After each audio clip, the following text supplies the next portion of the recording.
जय हिंद साथियों, एक बार फिर से स्वागत है आपका आपके अपने YouTube चैनल पर।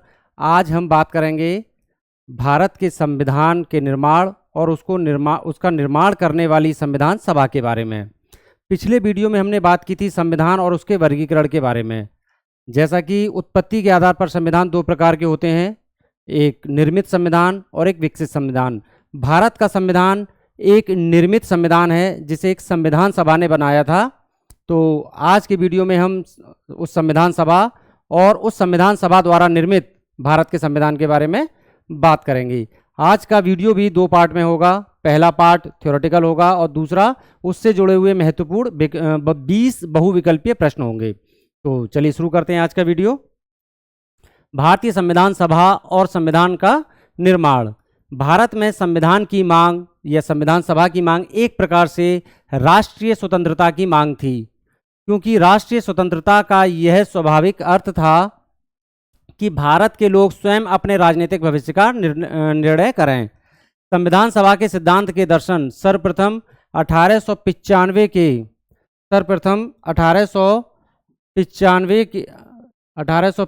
के स्वराज विधेयक में होते हैं, जिसे बाल गंगाधर तिलक के निर्देशन में तैयार किया गया था। इसे तिलक की दूरदर्शिता कहा जाना चाहिए कि वे 19वीं सदी में इस संबंध में सोच सके। 20वीं सदी में इस विचार की ओर सर्वप्रथम संकेत महात्मा गांधी ने किया, जब उन्होंने 1922 में अपना विचार व्यक्त करते हुए कहा कि भारतीय संविधान भारतीयों की इच्छा अनुसार ही होगा। ये वाला स्टेटमेंट अक्सर एग्जाम में आता रहता है कि किसने कहा था कि भारतीय संविधान भारतीयों की इच्छा के अनुसार होगा। तो इसको नोट कर लीजिए, बहुत महत्वपूर्ण स्टेटमेंट है महात्मा गांधी का। 1924 में मोतीलाल नेहरू ने ब्रिटिश सरकार के सम्मुख संविधान सभा के निर्माण की मांग प्रस्तुत की। हालांकि उस पर कोई ध्यान नहीं दिया किसी ने, कोई बहुत महत्वपूर्ण एक तरह से मांग नहीं थी। उस समय मोतीलाल नेहरू द्वारा भी कोई खास दिलचस्पी इसमें दिखाई नहीं दी गई थी, तो सरकार ने भी कोई खास ध्यान नहीं दिया। किंतु उस समय सरकार की ओर से इस पर कोई ध्यान नहीं दिया गया। इसके बाद औपचारिक रूप से संविधान सभा के विचार का प्रतिपादन एम.एन. राय ने किया और इस विचार को लोकप्रिय बनाने एवं इसे मूर्त रूप देने का कार्य मोतीलाल नेहरू के पुत्र, भारत के प्रथम प्रधानमंत्री जिन्हें कहा जाता है, जवाहरलाल नेहरू ने किया। जवाहरलाल नेहरू के प्रयासों से 1937 व 1938 के कांग्रेस अधिवेशनों में संविधान सभा की मांग को दोहराते हुए इस आशय का प्रस्ताव पारित किया गया कि एक स्वतंत्र देश के संविधान निर्माण का एकमात्र तरीका संविधान सभा है। सिर्फ प्रजातंत्र और स्वतंत्रता में विश्वास न रखने वाले ही इसका विरोध कर सकते हैं। लगातार मांग की जा रही थी, हर वर्ष कांग्रेस के अधिवेशन होते थे और 1934 में जब एम.एन. राय द्वारा संविधान सभा की क्या प्रतिपादन किया औपचारिक रूप से या उसकी मांग की गई, तो जवाहरलाल नेहरू द्वारा इसे विशेष रूप से कांग्रेस के अधिवेशनों में रखा गया। जैसा कि 1937 और 38 में 1937 का अधिवेशन कांग्रेस का कहाँ होता है, फैजपुर में, और 1938 का कहाँ होता है, हरिपुरा में। तो 1937 वाला जवाहरलाल नेहरू की अध्यक्षता में होता है और 1938 वाला सुभाष चंद्र बोस की अध्यक्षता में होता है। चलिए आगे बढ़ते हैं। भारतीय जनता की संविधान सभा की इस मांग का मतलब भारतीय जनता से ऐसा यहाँ कांग्रेस और जितने भी तमाम नेता थे उस समय के, उनके द्वारा जो संविधान सभा की मांग की जा रही थी उसका ब्रिटिश शासन द्वारा विरोध किया जाना तो स्वाभाविक ही था। ब्रिटिश सरकार भारतीय जनता की संविधान सभा की मांग को स्पष्टतया स्वीकार करने के पक्ष में नहीं थी। किंतु 1939 में क्या होता है, द्वितीय विश्व युद्ध आरंभ हो जाता है। द्वितीय विश्व युद्ध आरंभ होने के पश्चात इसके आगे की कहानी हम बता देते हैं आपको। द्वितीय विश्व युद्ध आरंभ होने के पश्चात क्या होता है कि ब्रिटिश सरकार भारतीयों को भी द्वितीय विश्व युद्ध में या भारत को भी द्वितीय विश्व युद्ध में शामिल करने की घोषणा कर देता है। और जब भारत की ब्रिटिश सरकार है, भारत को द्वितीय विश्व युद्ध में शामिल करने की घोषणा कर देता है। इसी के साथ जो 1937 में 11 ब्रिटिश प्रांतों में सरकारें गठित हुई थी, उनमें से जहां जहां कांग्रेस की मिलीजुली सरकार या कांग्रेस की अपने दम पर पूर्ण बहुमत से निर्मित सरकारें थी, उन्होंने पूरे कांग्रेस मंत्रिमंडल ने इस्तीफा दे दिया। और भारत में राजनीतिक अस्थिरता को देखते हुए उस समय के गवर्नर जनरल लॉर्ड लिनलिथगो के लॉर्ड लिनलिथगो जो उस समय के गवर्नर जनरल हैं, उन्होंने 1940 में एक प्रस्ताव लेकर आए जिसको अगस्त प्रस्ताव कहा जाता है, और उसमें पहली बार ब्रिटिश सरकार ने स्वीकार किया कि भारत का संविधान स्वभावतः स्वयं भारतवासी ही तैयार करेंगे। इसके बाद 1942 की क्रिप्स मिशन या 1942 के क्रिप्स मिशन के द्वारा ब्रिटिश सरकार ने स्पष्ट रूप से यह स्वीकार कर लिया कि भारत में एक निर्वाचित संविधान सभा का गठन होगा। लेकिन ये जो संविधान सभा का गठन होगा ये इस द्वितीय विश्व युद्ध की समाप्ति के बाद ही होगा। और इस समय ब्रिटेन में कौन है प्रधानमंत्री? Winston Churchill. और किस पार्टी की सरकार है? कंजर्वेटिव पार्टी की सरकार। और इसका जो रुख है भारत की स्वतंत्रता की तरफ या भारतीयों को अधिक रियायतें या सुविधाएं देने के पक्ष में कभी भी न रहा। तो ये इस सरकार पर कोई बहुत ज़्यादा विश्वास नहीं था इस समय के भारतीय नेताओं को। भारत स्पष्टतः स्वीकार किया क्रिप्स मिशन में भारत में एक निर्वाचित संविधान सभा का गठन होगा जो युद्ध के बाद भारत के लिए संविधान तैयार करेगी। लेकिन कांग्रेस और मुस्लिम लीग द्वारा अन्य महत्वपूर्ण कारणों से क्रिप्स मिशन को अस्वीकार कर दिया गया। कैबिनेट मिशन आता है। सबसे पहले अगस्त प्रस्ताव में कोशिश की गई है, प्रयास किया गया कहने का कि स्वभावतः भारतवासी ही तैयार करेंगे भारत का संविधान। उसके बाद क्रिप्स मिशन आता है 1942 में, मार्च 1942 में। उसमें स्पष्ट रूप से ये कहा जाता है कि हाँ, भारत का संविधान भारत के जो एक संविधान सभा होगी वो तय करेगी या वही निर्मित करेगी। इसके बाद 1946 में आता है कैबिनेट मिशन। ब्रिटेन में 1945 में दरअसल चुनाव होते हैं। उस चुनाव के पश्चात भारत के साथ सहानुभूति रखने वाली लेबर पार्टी की विजय और साथ ही लेबर पार्टी के प्रधानमंत्री के रूप में क्लीमेंट एटली के नियुक्त होने के पश्चात 1946 में भारत में कैबिनेट मिशन को भेजा गया, जिसके अध्यक्ष कौन थे? Pethick Lawrence. ये ध्यान रखना, ये बहुत आता है एग्जाम में। इसके अध्यक्ष पैथिक लॉरेंस और अन्य सदस्य कौन कौन थे? स्टैफोर्ड क्रिप्स और एवी अलेक्जेंडर। ये स्टैफोर्ड क्रिप्स वही है जो 1942 में क्रिप्स मिशन में आते हैं और ये व्यक्ति नेहरू के अच्छे मित्र हैं। Nehru means Jawaharlal Nehru. Cabinet mission योजना में भारतीय संविधान सभा के प्रस्ताव को स्वीकार कर इसे व्यवहारिक रूप प्रदान किया गया। इस योजना को मुस्लिम लीग और कांग्रेस दोनों के द्वारा स्वीकार कर लिया गया।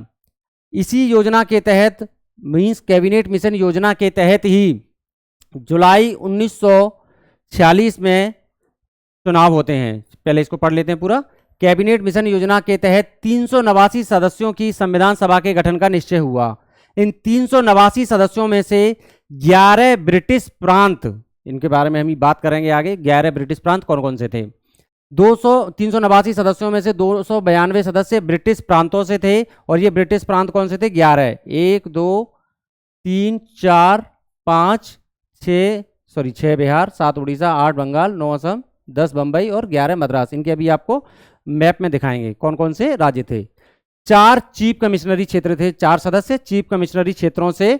अजमेर, इसको इस तरह से भी पढ़ सकते हैं शॉर्ट ट्रिक में, ABCD। अजमेर, बलूचिस्तान, कुर्ग और दिल्ली, ये एक शॉर्ट ट्रिक है 4 चीफ कमिश्नरी क्षेत्रों को याद करने की जिनके सदस्य चुने गए। तो इस प्रकार 292 ब्रिटिश प्रांतों से, 4 चीफ कमिश्नरी क्षेत्रों से टोटल 296 सदस्यों के लिए चुनाव हुए तथा 93 सदस्य 93 सदस्य कहां से आए?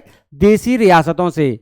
कैबिनेट मिशन योजना के अनुसार भारत में संविधान सभा के गठन हेतु जुलाई 1946 में ब्रिटिश क्षेत्रों की 296 सीटों पर चुनाव हुए। बाकी देशी रियासतों द्वारा प्रतिनिधि निर्वाचित किए गए। संविधान सभा की सभी सीटों से लगभग 10 लाख जनसंख्या के आधार पर एक प्रतिनिधि चुना गया। कहने का अर्थ यह है कि एक प्रतिनिधि जो भी एक प्रतिनिधि होगा, चाहे वो देशी रियासतों से हो, चाहे वो ब्रिटिश प्रांतों से हो, चाहे चीफ कमिश्नरी क्षेत्रों से हो, लगभग 10 लाख जनसंख्या का प्रतिनिधित्व वो करता था। ये मैप समझ लेते हैं जो उस समय का मैप है, pre partition map of India before 1947। तो इसको पूरा समझ लेते हैं कि ये जो पीला पीला क्षेत्र है, पूरा येलो एरिया जितना भी दिखाया जा रहा है, ये है ब्रिटिश एरिया उस समय का भारत में। भारत मीन्स ये पाकिस्तान और पूरा क्षेत्र जो है यहाँ तक बांग्लादेश सहित वर्तमान बांग्लादेश और वर्तमान पाकिस्तान भी एक तरह से संयुक्त था उस समय। तो ये सारा क्षेत्र जो पीला पीला दिख रहा है आपको ब्रिटिश प्रांत है, और जो गुलाबी क्षेत्र जैसा दिख रहा है आपको, ये क्या है? देशी रियासतें, प्रिंसली स्टेट। तो ये हुआ आपका नॉर्थ वेस्ट फ्रंटियर प्रोविंस, जिसको पश्चिमोत्तर सीमा प्रांत कहते हैं। इसके बाद ये वाला क्षेत्र सिंध, ये पंजाब, ये उत्तर प्रदेश जिसको हम संयुक्त प्रांत कहते हैं, यूनाइटेड प्रोविंस, ये बम्बई, ये मध्य प्रांत, ये मद्रास, ये पूरा क्षेत्र मद्रास है, ये उड़ीसा है, ये बिहार है, और ये बंगाल है पूरा क्षेत्र, और ये असम है। तो इस तरह से 11 ब्रिटिश प्रांत थे, बाकी 4 चीफ कमिश्नरी क्षेत्र थे जो कि इसमें है, यहाँ पर है अजमेर कुर्ग, ये बलूचिस्तान है यहाँ पर, और ये अजमेर वाला, सॉरी ये कुर्ग हो गया, ये अजमेर हो गया, ये बलूचिस्तान हो गया, और एक दिल्ली था। तो दिल्ली यही है लगभग, सॉरी यहाँ पर है दिल्ली, दिखाई इसमें नहीं दिखाई दे रहा, कोई बड़ी बात नहीं है। ABCD करके 4 प्रांत हैं, अजमेर, B से बलूचिस्तान, C से कुर्ग और D से दिल्ली। तो 4 चीफ कमिश्नरी क्षेत्रों से और बाकी 11 ब्रिटिश प्रांतों से। इनको याद करने का भी, अगर हम भारत के मैप की बात करें तो 1-2 दिन में मैं आपके लिए वीडियो लेकर आऊँगा जिसमें सारे जितने अब तक के राज्य हैं उनका स्थापना क्रम यहाँ से स्टार्ट करेंगे 11 ब्रिटिश प्रांतों से, और भारत में वर्तमान में 28 प्रांत हैं, उनका कैसे निर्माण हुआ, कब निर्माण हुआ, किस तरह से हुआ, इसके बारे में एक विस्तार से वीडियो हम बनाएंगे। चलिए आगे बढ़ते हैं। ब्रिटिश क्षेत्रों की जो 296 सीटें थीं, 11 ब्रिटिश प्रांतों से 292 और 4 चीफ कमिश्नरी क्षेत्रों से, तो 296 सीटों के लिए सांप्रदायिक आधार पर चुनाव हुए, जिनमें से 213 सीटें कैसी थी, सामान्य जनरल सीटें थी, कोई भी इस पर चुनाव लड़ सकता था। 79 सीटें मतलब 79 सीटें मुसलमानों के लिए या मुस्लिमों के लिए तथा 4 सीटें सिखों के लिए आरक्षित की गई। इन सदस्यों का चुनाव जनता द्वारा प्रत्यक्ष रूप से न होकर, यहां ध्यान देने वाली बात है कि जनता द्वारा प्रत्यक्ष रूप से चुने नहीं गए थे ये, तो जनता द्वारा प्रत्यक्ष रूप से चुनाव न होकर अप्रत्यक्ष रूप से प्रांतीय विधानसभा के सदस्यों के द्वारा किया गया था। इन चुनावों में कांग्रेस को 208 सीटें, मुस्लिम लीग को 73 सीटें, 8 निर्दलीय तथा बाकी 7 अन्य दलों को प्राप्त हुई। तो इस प्रकार टोटल कितनी हो रही है, 208 और 73 कितनी हुई, 281, 281 और 8 289, 289 और 7 296। तो टोटल कितनी सीटों पर चुनाव हो रहे हैं, 296। संविधान सभा में 11 ब्रिटिश प्रांतों में से सर्वाधिक संयुक्त प्रांत यूनाइटेड प्रोविंस के जो उत्तर प्रदेश है आज का, उसे 55 सदस्य तथा देशी रियासतों में से मैसूर के सर्वाधिक 7 सदस्य चुने गए थे। संविधान सभा में हैदराबाद रियासत से कोई प्रतिनिधि सम्मिलित नहीं हुआ। आगे बढ़ते हैं। संविधान सभा में कांग्रेस के अत्यधिक प्रतिनिधित्व व प्रभुत्व को देखते हुए ग्रैनविल ऑस्टिन, या जिसे जी ऑस्टिन भी कह सकते हैं हम, जी ऑस्टिन ने अपनी पुस्तक द इंडियन कॉन्स्टिट्यूशन में कहा था कि संविधान सभा कांग्रेस थी। ये लाइन ध्यान रखना, ये एग्जाम में बहुत आती है। संविधान सभा कांग्रेस थी और कांग्रेस ही भारत था। संविधान सभा में SC मीन्स अनुसूचित जाति के 26, ST अनुसूचित जनजाति के 33 सदस्य शामिल हुए थे। अगर आपने पिछला वीडियो देखा होगा तो आपको पता होगा कि अनुसूचित जाति या अनुसूचित जनजाति शब्द का पहली बार प्रयोग किस एक्ट के तहत किया गया था। तो इन शब्दों का प्रयोग पहली बार भारत शासन अधिनियम 1935 के तहत किया गया था। संविधान सभा में 15 महिलाएं भी थीं, और वो 15 महिलाएं कौन कौन थी उनको देख लेते हैं। सुचेता कृपलानी, सुचेता कृपलानी के बारे में आप लोगों ने बहुत सुना है। ये उत्तर प्रदेश की पहली मुख्यमंत्री थी और 2 अक्टूबर 1963 को इन्होंने पहली बार मुख्यमंत्री के रूप में शपथ ली थी। उत्तर प्रदेश की पहली मुख्यमंत्री, भारत में किसी भी राज्य की पहली महिला मुख्यमंत्री हैं ये सुचेता कृपलानी, और इनके पति हैं JV कृपलानी। इनका नाम भी आपने बहुत सुना होगा क्योंकि 1946 में कांग्रेस का जो अधिवेशन हुआ था मेरठ में, उसके अध्यक्ष JV कृपलानी थे, जो कि भारत की स्वतंत्रता के समय तक कांग्रेस के अध्यक्ष रहते हैं, कुछ दिनों बाद तक भी रहते हैं।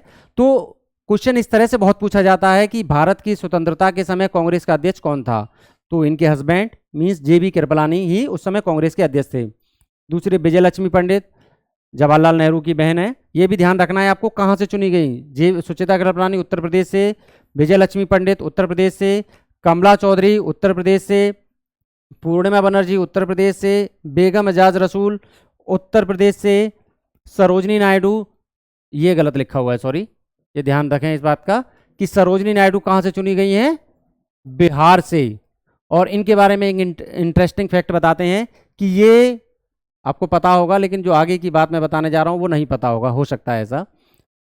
सरोजनी नायडू उत्तर प्रदेश की पहली महिला राज्यपाल थी, जो किसी भी राज्य की पहली महिला राज्यपाल थी। यहाँ तक तो ठीक है, सबको लगभग पता रहता है।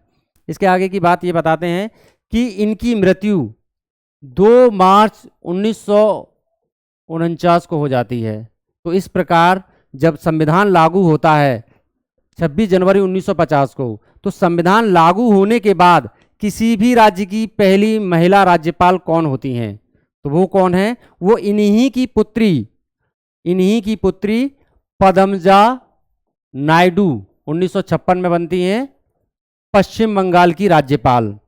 तो पश्चिम बंगाल में एक पद्मजा नायडू नेशनल पार्क भी है, तो ये भी एक अच्छा प्रश्न है कि पद्मजा नायडू नेशनल पार्क कहाँ है? पश्चिम बंगाल में। पद्मजा नायडू जो किस राज्य की मुख्यमंत्री रही थी? पश्चिम बंगाल की। गणतंत्र भारत में पहली महिला राज्यपाल उन्हीं की पुत्री पद्मजा नायडू हैं।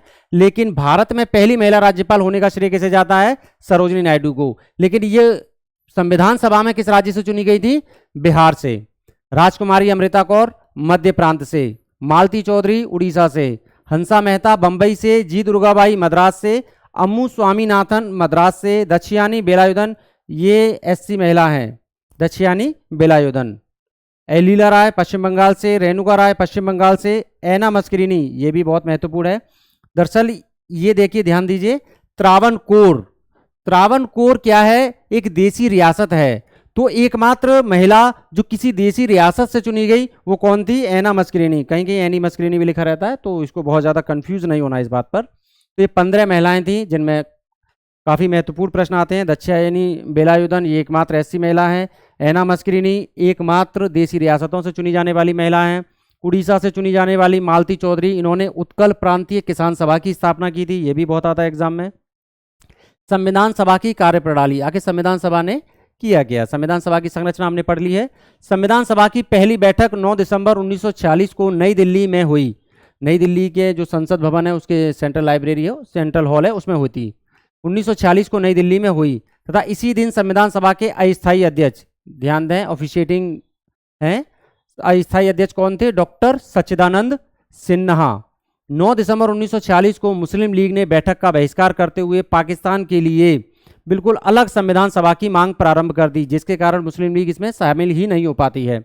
11 दिसंबर 1946 को डॉक्टर राजेंद्र प्रसाद को संविधान सभा का स्थायी अध्यक्ष चुना जाता है। स्थायी अध्यक्ष चुना जाता है। ध्यान रहे कि पहले अध्यक्ष हैं वो तो सच्चिदानंद सिन्हा है, 9 दिसंबर 1946 से लेकर 11 दिसंबर 1946 तक। जब 11 दिसंबर 1946 को अध्यक्ष चुन लिए जाते हैं डॉक्टर राजेंद्र प्रसाद, तो जब तक संविधान लागू नहीं हो जाता या संविधान बनकर तैयार नहीं हो जाता, संविधान स्वीकार नहीं कर लिया जाता, तब तक संविधान सभा के अध्यक्ष डॉक्टर राजेंद्र प्रसाद ही रहेंगे। क्वेश्चन कभी कभी इस तरह से भी आता है कि स्वतंत्र भारत के पहले या स्वतंत्र भारत में संविधान सभा के अध्यक्ष कौन थे? तो आंसर आपका डॉक्टर राजेंद्र प्रसाद ही होगा। इसी दिन BN राव को संविधान सभा के संवैधानिक सलाहकार के पद पर नियुक्त किया गया। संविधान सभा में प्रथम वक्ता के रूप में डॉक्टर सर्वपल्ली राधाकृष्णन ने वक्तव्य दिया। ये ध्यान दें कि BN राव संविधान सभा के सदस्य नहीं हैं। ये महत्वपूर्ण प्रश्न है, संविधान सभा के या सलाहकार हैं, ये सदस्य नहीं है। संविधान सभा के समक्ष जवाहरलाल नेहरू द्वारा 13 दिसंबर 1946 को उद्देश्य प्रस्ताव प्रस्तुत किया गया, जिसे सर्वसम्मति से 22 जनवरी 1947 को संविधान सभा द्वारा स्वीकार कर लिया गया। दरअसल संविधान सभा को क्या करना है और किस प्रकार के संविधान का निर्माण करना है, ये जो उद्देश्य था, ये उद्देश्य प्रस्ताव, जिसे आज की डेट में प्रस्तावना भी कहते हैं, किसने प्रस्तुत किया था? जवाहरलाल नेहरू ने। तो इस तरह से भी प्रश्न आ सकता है कि किसने प्रस्तुत किया, प्रस्तावना किसने प्रस्तुत की? तो प्रश्न का आंसर होगा जवाहरलाल नेहरू। मुस्लिम लीग द्वारा, अब ध्यान दें कि संविधान सभा अपना काम करे जा रही है, लेकिन दूसरी तरफ एक बड़ी घटना भी होती जा रही है, वो ये है कि लगातार पाकिस्तान की मांग तेज हो रही है। और इसी क्रम में क्या होता है कि मुस्लिम लीग द्वारा पाकिस्तान की मांग के कारण भारत के तत्कालीन गवर्नर जनरल लॉर्ड माउंटबेटन ने 3 जून 1947 को भारत और पाकिस्तान नाम के 2 राष्ट्रों के निर्माण हेतु एक योजना प्रस्तुत की, जिसे माउंटबेटन योजना कहते हैं। यही माउंटबेटन योजना ब्रिटिश संसद में 4 जुलाई को प्रस्तुत हुई और 18 जुलाई को ब्रिटिश संसद द्वारा पारित हुई। पिछली वीडियो में हमने इस पर बात की थी। और ये जो ब्रिटिश संसद द्वारा प्रस्तुत किए जाने के बाद इसे 18 जुलाई 1947 को ब्रिटिश सम्राट की स्वीकृति मिल गई। कौन है ब्रिटिश सम्राट? George six. George six. Bharat की स्वतंत्रता के समय ब्रिटिश सम्राट कौन है? George six. और प्रधानमंत्री कौन है ब्रिटेन का? क्लीमेंट एटली। ये दोनों प्रश्न आते हैं। 26 जुलाई 1947 को गवर्नर जनरल माउंटबेटन ने पाकिस्तान के लिए पृथक संविधान सभा की स्थापना की घोषणा की। भारत विभाजन के बाद भारत की संविधान सभा में 324 सदस्य रह गए, जिसे पुनर्गठित 31 अक्टूबर 1947 को किया गया और कुल मिलाकर 299 सदस्य रह गए, जिसमें से 229 सदस्य ब्रिटिश प्रांतों से 229 सदस्य ब्रिटिश प्रांतों से तथा 70 प्रतिनिधि देशी रियासतों से सम्मिलित थे। संविधान सभा के कुल 12 अधिवेशन हुए। 12वां अधिवेशन, ऐसे तो संविधान के निर्माण के लिए 11 अधिवेशन हुए, लेकिन 12वां अधिवेशन कब हुआ था? 24 जनवरी 1950 को जो बैठक होती है उसे भी एक अधिवेशन माना जाता है, जिसके बाद टोटल 12 अधिवेशन हो जाते हैं। तो संविधान को पारित करने के लिए 3 वाचन हुए। ये वाचन क्या है? दरअसल संविधान का जो किसी भी विधेयक को जो प्रोसेस होती है पारित करने की, जैसे भारत में जो संसद में कोई बिल प्रस्तुत किया जाता है तो वो भी 3 स्टेप से गुजरता है। पहला स्टेप उसको सबके सामने या उसको प्रस्तुत करते हैं। उस दूसरे स्टेप में सभी लोगों में प्रतियां बांटी जाती हैं, कुछ कमेटी बनती है वगैरह वगैरह, और तीसरा स्टेप में उसे पारित कर दिया जाता है, पास कर दिया जाता है। तो इसी प्रकार संविधान सभा के लिए भी 3 स्टेप में ये प्रोसेस हुई संविधान को पास करने की। आगे बढ़ते हैं। संविधान सभा की प्रमुख समितियां। संविधान सभा के निर्माण के लिए कई समितियों का गठन हुआ था। संविधान सभा ने संविधान के निर्माण से संबंधित विभिन्न कार्यों को करने के लिए 8 प्रमुख बड़ी समितियां और कई अनेक छोटी मोटी समितियां, तदर्थ कार्यों के लिए, टेम्पररी कार्यों के लिए, एडहॉक कार्यों के लिए अनेक समितियों का गठन किया, जिसमें सबसे प्रमुख प्रारूप समिति है। 8 प्रमुख बड़ी समितियों में सबसे प्रमुख समिति कौन सी है?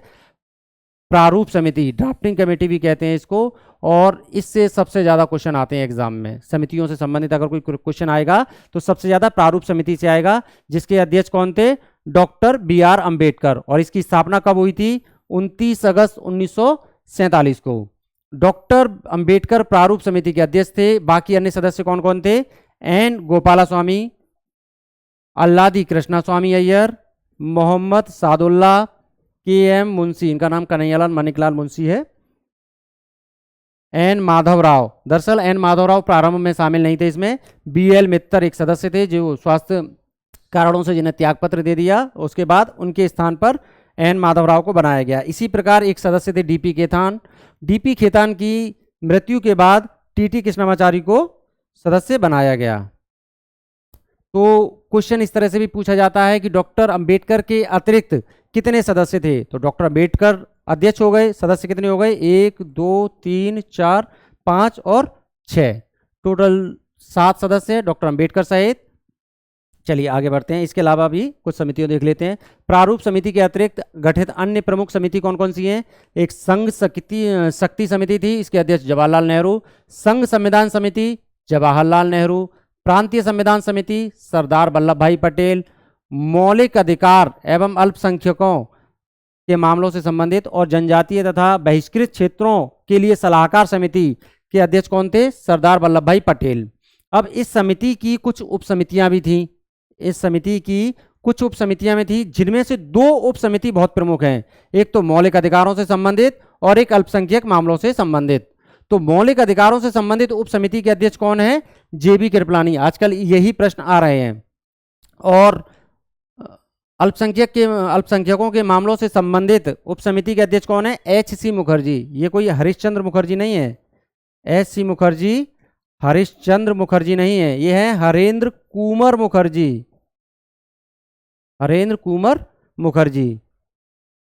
संविधान सभा का पूर्ण होना। भारत का संविधान 2 वर्ष 11 माह 18 दिन के अथक प्रयासों से लगभग 64 लाख रुपए खर्च करने के बाद दिनांक 26 नवंबर 1949 को बनकर तैयार हुआ तथा इस दिन संविधान सभा के 284 सदस्यों ने संविधान पर हस्ताक्षर किए।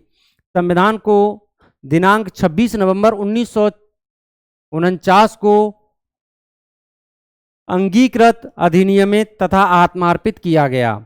ये अंगीकृत, अधिनियमित और आत्मार्पित दरअसल ये भारतीय संविधान की प्रस्तावना में दिए गए हैं। अभी आप पढ़ेंगे भारतीय संविधान की प्रस्तावना, उसमें ये तीनों शब्द दिए गए हैं। इसी दिन संविधान के कुल 16 अनुच्छेदों को लागू किया गया।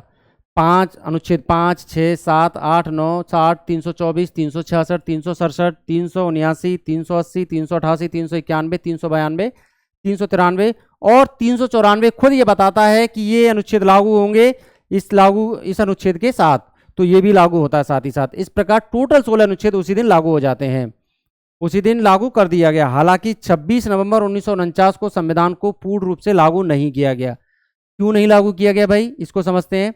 जब बनकर तैयार है और ये था कि जल्दी से जल्दी संविधान को लागू करना है, फिर क्या दिक्कत थी 26 नवंबर को, इसके बारे में समझ लेते हैं।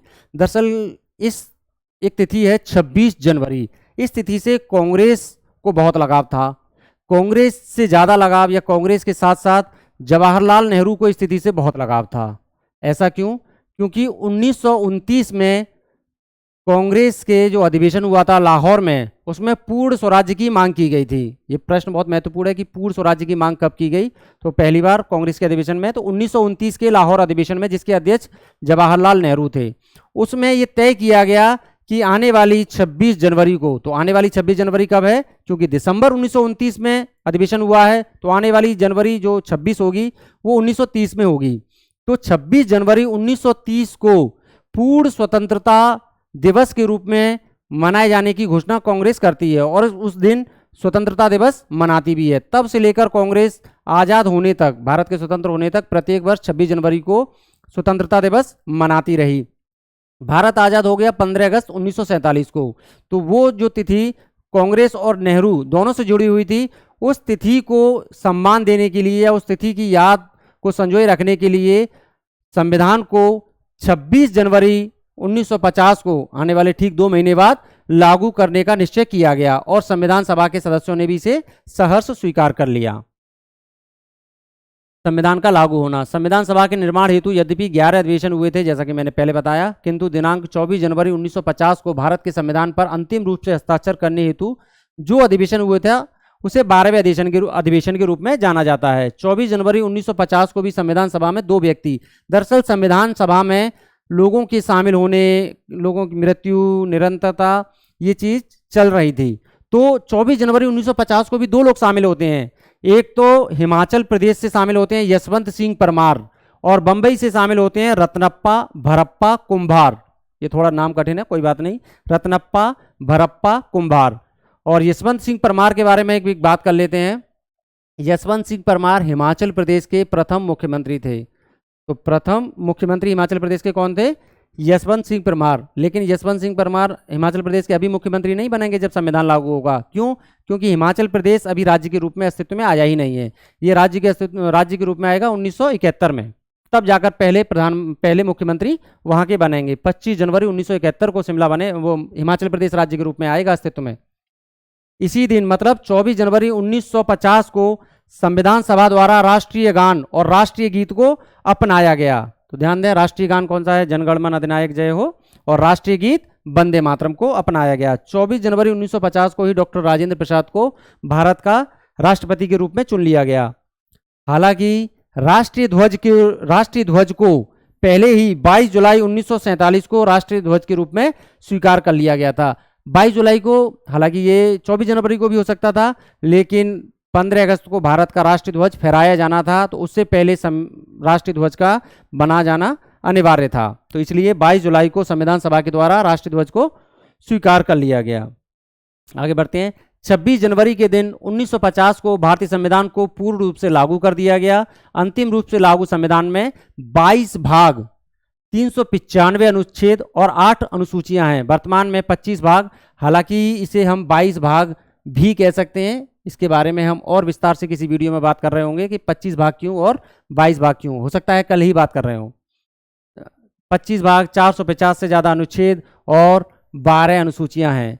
संविधान में सर्वाधिक योगदान देने के कारण डॉक्टर अंबेडकर को पूरी संविधान सभा ने भारतीय संविधान सभा का पिता या निर्माता कहा, और तब से लेकर हम आज तक इनको भारतीय संविधान का पिता कहा जाता है, कहते हैं। संविधान की मूल प्रति, जिसका अंग्रेजी संस्करण है, को प्रेम बिहारी नारायण रायजादा ने अपने हाथों से इटैलिक शैली में लिखा था। आगे इसके बारे में बात कर रहे होंगे हम। संविधान के मूल संस्करण को नंदलाल बोस और राम मनोहर सिन्हा सहित शांति निकेतन के कलाकारों, कलाकार से यहाँ से छात्रों से भी हो सकता है, कलाकारों द्वारा सुसज्जित किया गया। मूल संविधान के हिंदी संस्करण का सुलेखन बसंत कृष्णन वैद्य द्वारा किया गया था। दरअसल प्रेम बिहारी नारायण रायजादा के बारे में हम समझ लेते हैं इस चित्र के द्वारा। ये दैनिक भास्कर की एक रिपोर्ट है। हर पन्ने पर नाम लिखने की शर्त पर मुफ्त में लिखा था संविधान। तब के प्रधानमंत्री जवाहरलाल नेहरू ने प्रेम बिहारी से इटैलिक स्टाइल में संविधान लिखने की गुजारिश की। तो प्रेम बिहारी नारायण रायजादा जो थे, उन्होंने क्या किया था, उन्होंने कहा संविधान लिखने की कोई फीस तो नहीं लूंगा।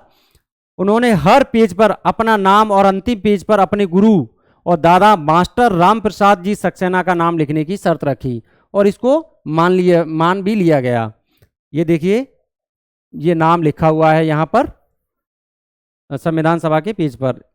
और इटैलिक भाषा ये है, इस तरह से लिखा जाता है, इटैलिक तिरछे अक्षरों में, इसको ऐसे समझिए, इसको इस तरह से। तो बहुत ही सुंदर लिखावट थी इसमें। एक चीज़ और आप देख रहे होंगे, ये जो डिजाइन किया गया है, ये जो डिजाइन है, ये नंदलाल बोस, राम मनोहर सिन्हा जैसे तमाम कलाकारों ने, जो शांति निकेतन के छात्र थे या कलाकार थे, उन्होंने इसको तैयार किया है। ये फंडामेंटल राइट लिखा हुआ है, मौलिक अधिकार। एक दो दिन में आपके लिए मौलिक अधिकार और नीति निर्देशक तत्वों का वीडियो आएगा। बहुत ही इंटरेस्टिंग वीडियो होने वाला है वो, उसमें बहुत लंबा भी होगा वो वीडियो वैसे। ये संविधान सभा का प्रथम प्रश्न है। चलिए, तो संविधान सभा या संविधान लागू हो जाता है 26 जनवरी को, उसी के साथ संविधान का निर्माण की समाप्ति हो जाती है। अब आगे बढ़ते हैं संविधान सभा और संविधान निर्माण से संबंधित महत्वपूर्ण बहुविकल्पीय प्रश्न। पहला प्रश्न क्या है, इन व्यक्तियों में से कौन कैबिनेट मिशन का सदस्य नहीं था? तो कैबिनेट मिशन के सदस्य कौन कौन थे? अध्यक्ष थे पैथिक लॉरेंस, स्टैफोर्ड क्रिप्स सदस्य थे, एबी अलेक्जेंडर सदस्य थे। तो राइट आंसर क्या होगा? माउंटबेटन, ये गवर्नर जनरल है, ये सदस्य नहीं थे। नेक्स्ट, निम्नलिखित में से कौन संविधान सभा द्वारा गठित प्रारूप समिति के सदस्य नहीं थे? मोहम्मद शादुल्लाह सदस्य थे, के एम मुंशी सदस्य थे, ए के अय्यर, ये कौन है? अल्लादी कृष्णा स्वामी अय्यर, ये सदस्य थे। एच सी मुखर्जी, वही जो हरेंद्र कुमार मुखर्जी, ये सदस्य नहीं थे। नेक्स्ट, संविधान सभा में सदस्यों का चुनाव कैसे हुआ था? क्या जनता के द्वारा प्रत्यक्ष रूप से हुआ था? नहीं। भारतीय राष्ट्रीय कांग्रेस के नामांकन द्वारा हुआ था? बिल्कुल नहीं। ब्रिटिश संसद द्वारा चुने गए थे? बिल्कुल नहीं। प्रांतीय विधानसभाओं द्वारा? यस, प्रांतीय विधानसभाओं द्वारा चुने गए थे संविधान सभा के सदस्य। संविधान सभा में कुल कितनी महिलाएं शामिल हुई थी? 15 महिलाएं। 26 अनुसूचित जनजाति के सदस्य, 33 अनुसूचित जाति के सदस्य। संविधान सभा में देशी रियासतों से चुनी जाने वाली एकमात्र महिला सदस्य कौन थी? देशी रियासतों से चुनी जाने वाली, बाकी सब तो ब्रिटिश प्रांत से चुनी गई थी। तो एकमात्र महिला कौन थी? वो थी एना मस्करीनी। कहां से चुनी गई थी? ये त्रावणकोर से। और राजकुमारी अमृता कौर मध्य प्रांत से, अम्मू स्वामीनाथन मद्रास से, और दक्षियानु बेलायुधन भी मद्रास से हैं। ये एकमात्र दलित महिला थी, एससी महिला। भारतीय स्वतंत्रता अधिनियम कब पारित हुआ था? ये प्रश्न हमने पिछले वीडियो में भी विस्तार से इस पर बात की थी और पूछा भी था। तो इसका राइट आंसर होगा 18 जुलाई 1947 को। हालांकि ये लागू कब होता है? लागू कब होता है? 1947 को। पाकिस्तान के बारे में हमने पिछली बार भी बात की थी। पाकिस्तान टेक्निकली 15 अगस्त को ही आज़ाद हुआ था, लेकिन वो एक मूर्ख राष्ट्र है, तो इसलिए मनाता रहता है 14 अगस्त को अपना स्वतंत्रता दिवस मनाता रहे। किसने कहा था संविधान सभा कांग्रेस थी और कांग्रेस भारत था? ए क्लीमेंट एटली, बी महात्मा गांधी, सी जी ऑस्टिन, डी मोहम्मद अली जिन्ना। तो राइट आंसर क्या होगा? ऑप्शन सी जी ऑस्टिन। भारतीय संविधान की मूल प्रति को किसने अपने हाथ से लिखा? Doctor B R Ambedkar, Nandlal Bose, Prem Bihari Narayan Raizada और डॉक्टर राजेंद्र प्रसाद में से किसने? तो किसने लिखा था? प्रेम बिहारी नारायण रायजादा। लेकिन उन्होंने फीस नहीं ली थी किसी प्रकार की, बस क्या शर्त रखी थी? मैं अपने दादाजी का नाम लास्ट पेज पर लिखूंगा और हर पेज पर अपना नाम लिखूंगा। और जब तत्कालीन प्रधानमंत्री जवाहरलाल नेहरू ने क्या किया? इनकी शर्त को मान लिया, या संविधान सभा ने इनकी शर्त को मान लिया और आसानी से ये काम हो गया। इनकी सुंदर लिखावट थी बहुत ज़्यादा, इस कारण इनको चुना गया था। क्वेश्चन नंबर 9, निम्नलिखित में से कौन भारतीय संविधान सभा के सदस्य थे? तेज बहादुर सप्रू सदस्य नहीं थे, जेपी नारायण सदस्य नहीं थे, बीएन राव भी सदस्य नहीं थे, जेबी कृपलानी सदस्य थे। तो राइट आंसर क्या होगा? ऑप्शन डी, जेबी कृपलानी। नेक्स्ट क्वेश्चन नंबर 10, निम्नलिखित में से कौन संविधान सभा की संघ संविधान समिति के अध्यक्ष थे? Option A doctor Rajendra Prasad, option B doctor B R Ambedkar, option C Jawaharlal Nehru और ऑप्शन डी मौलाना अबुल कलाम आजाद। तो इसका राइट आंसर क्या होगा? Option C Jawaharlal Nehru. Question number 11 है, संविधान सभा ने डॉक्टर बी आर अम्बेडकर की अध्यक्षता में प्रारूप समिति का गठन कब किया था? तो कब किया था? 29 अगस्त 1947 को। नेक्स्ट क्वेश्चन नंबर 12, भारतीय संविधान के निर्माण के समय संवैधानिक सलाहकार कौन थे? B N Rau. और ये संविधान सभा के सदस्य नहीं थे, ये बात ध्यान रखनी है आप लोगों को। क्वेश्चन नंबर 13, भारत की संविधान सभा का प्रथम अधिवेशन कब हुआ? ये डेट तो बहुत ज़्यादा पूछी जाती है। 9 दिसंबर 1946 को संविधान सभा का प्रथम अधिवेशन हुआ था और इस अधिवेशन की अध्यक्षता की थी डॉक्टर सच्चिदानंद सिन्हा ने। डॉक्टर सच्चिदानंद सिन्हा के बारे में एक बात और समझ लीजिए, जान लीजिए कि जो 1921 में पहली बार सेंट्रल लेजिस्लेटिव असेंबली के उपाध्यक्ष भी थे ये डॉक्टर सच्चिदानंद सिन्हा, और उस समय अध्यक्ष कौन थे? Frederick Whyte. तो ये दोनों चीज़ें ध्यान रखनी है आपको। फ्रेडरिक वाइट हैं उस समय सेंट्रल लेजिस्लेटिव असेंबली के अध्यक्ष, जिसे आज का लोकसभा अध्यक्ष कह सकते हैं उस तरह से, और आज का लोकसभा उपाध्यक्ष उस तरह से डॉक्टर सच्चिदानंद सिन्हा उपाध्यक्ष थे। चलिए आगे बढ़ते हैं। संविधान सभा के सम्मुख संविधान का उद्देश्य प्रस्ताव किसने प्रस्तुत किया? जवाहरलाल नेहरू ने। 13 दिसंबर 1946 को पास हो जाता है, 22 जनवरी 1947 को। तो इसका राइट आंसर क्या होगा? देखिए इसमें ऑप्शन क्या है? पहला एम एल नेहरू। दरअसल नेहरू देखते ही कूदने नहीं लगना है, मतलब नेहरू देखे और पता चला कि यही आंसर है, तो ये ध्यान देंगे नेहरू से पहले एम एल लगा हुआ है। एम एल का मतलब क्या है? मोतीलाल नेहरू। ऑप्शन में यहाँ भी है जे एल नेहरू, जवाहरलाल नेहरू। तो राइट आंसर क्या होगा? जवाहरलाल नेहरू। क्वेश्चन नंबर 15, संविधान लागू होने के समय भाग और अनुसूचियां क्रमशः थे। तो भाग कितने थे? 22 और अनुसूचियां कितनी थी? 8। तो कहीं दिख रहा है भाग 22 और अनुसूचियां 8। राइट आंसर होगा option C. Next question number 16, मौलिक अधिकारों से संबंधित उप समिति के अध्यक्ष कौन थे? तो option A J B Kripalani, option B Sardar Patel, option C Jawaharlal Nehru, option D B N Rau. ध्यान दें, मौलिक अधिकारों से संबंधित समिति की बात नहीं हो रही है, ये बात किसकी हो रही है? उप समिति की। अगर बात समिति की आती तो अध्यक्ष सरदार पटेल होते, लेकिन बात हो रही है किसकी? उप समिति की। उप समिति के अध्यक्ष कौन थे?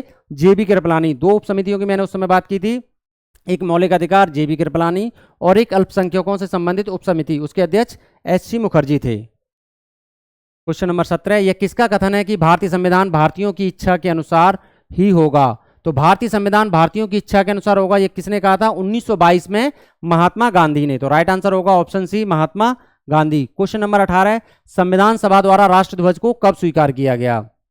जब संविधान को लागू होने की बात कर रहे थे हम, तो राष्ट्रगान, राष्ट्रगीत इत्यादि चीज़ें कब लागू हो रही थी? 24 जनवरी को।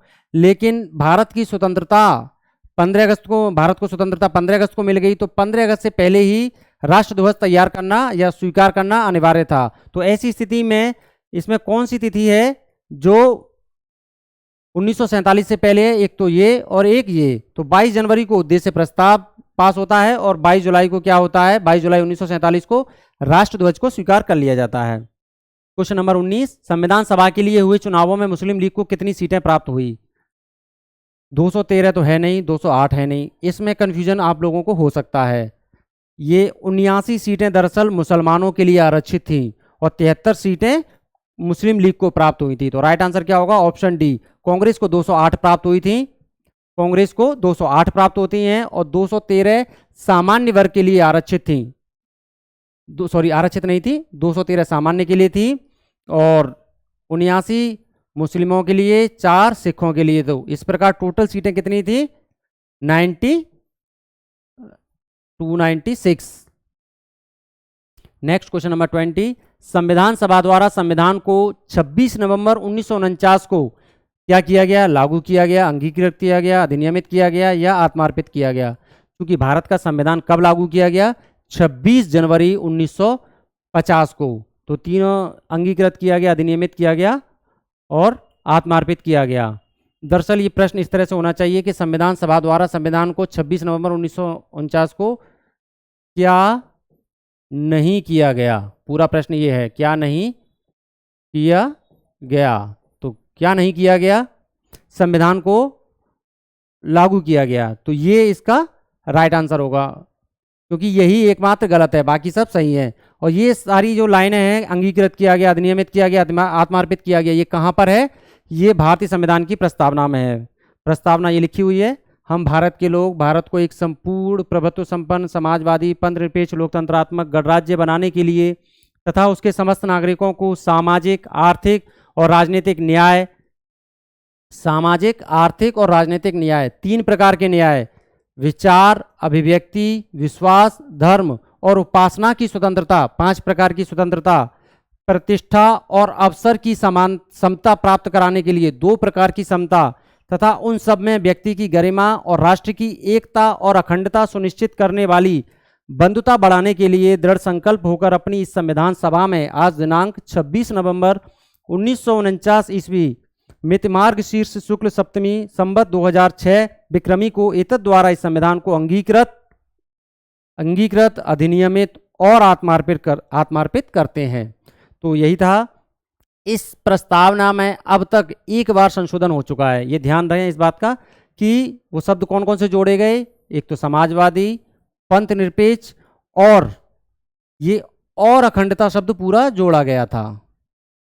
क्योंकि इससे पहले ये लाइन इस तरह से क्लियर हो रही थी कि उन सब में व्यक्ति की गरिमा और राष्ट्र की एकता सुनिश्चित करने वाली बंधुता, तो जोड़ा क्या गया, अखंडता शब्द नहीं जोड़ा गया, पूरा क्या जोड़ा गया, और अखंडता। ठीक है, तो अब तक भारतीय संविधान की प्रस्तावना है उसमें 1 बार संशोधन हो चुका है, 42वें संविधान संशोधन 1976 के द्वारा। तो आज का जो हमारा लेक्चर है, जो वीडियो है, वो यहीं खत्म होता है। अगर आपको वीडियो पसंद आया हो तो इसे लाइक कीजिए और आगे शेयर भी कीजिए। और अगर आपने अब तक चैनल को सब्सक्राइब नहीं किया है तो प्लीज़ चैनल को सब्सक्राइब कीजिए। धन्यवाद।